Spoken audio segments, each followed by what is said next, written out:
All right, welcome back. Today we'll be looking at solving equations involving cubic and cubic roots. After all of our practice with squares and square roots, this should not be a very difficult process. But again, if you have any questions about the process that you're seeing, please make sure that you're asking them so that you're not missing any of these questions when it comes to tests and quizzes. Okay, so solving this, pretty straightforward. The inverse of a cubic is a cubic root. So we'll be cubic rooting both sides of the equation. Now, unlike the square root, there is no plus or minus here, so the answer is simply 3. Likewise, when we have a quantity, we simply cube root the quantity once it's isolated. So x plus 1 equals 7.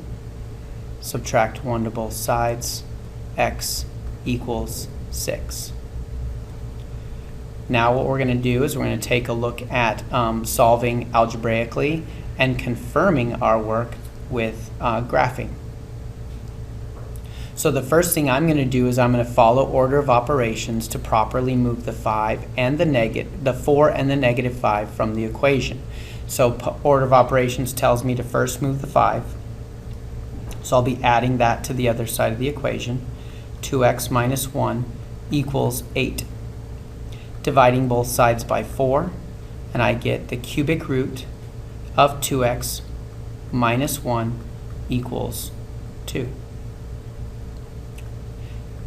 Now I'm going to take the inverse of the cubic root, and I get 2x minus 1 equals 8. Adding 1 to both sides. Next step, 2x equals 9, dividing both sides by 2.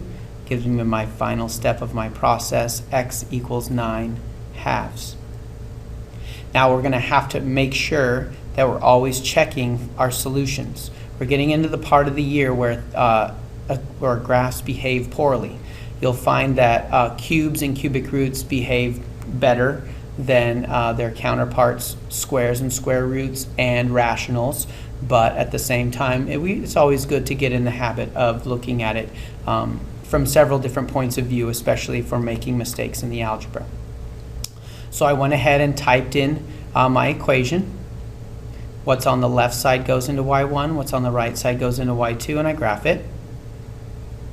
Once those are up and in there,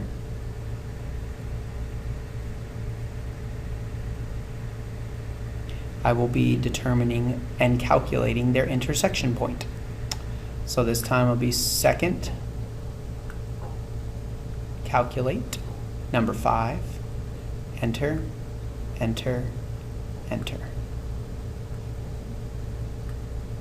And that's going to give me 4.5, which is what 9 halves is.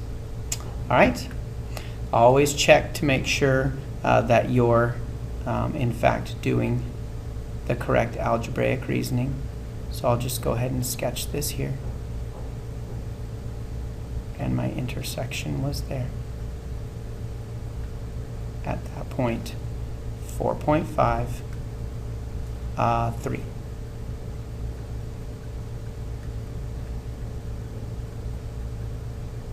Okay. All right, moving forward on to question number 4. I'd like you guys to finish out today's note session solving question 4 and question number 5. Please make sure that when solving this last equation by factoring, you're looking for that G, C, F that is going to get you to where you need to be. All right? Be ready to have intelligent conversations regarding the solutions that you got to questions number 4 and 5, including the steps that you took to get to those solutions tomorrow at the beginning of class. Thank you very much. Have a good night.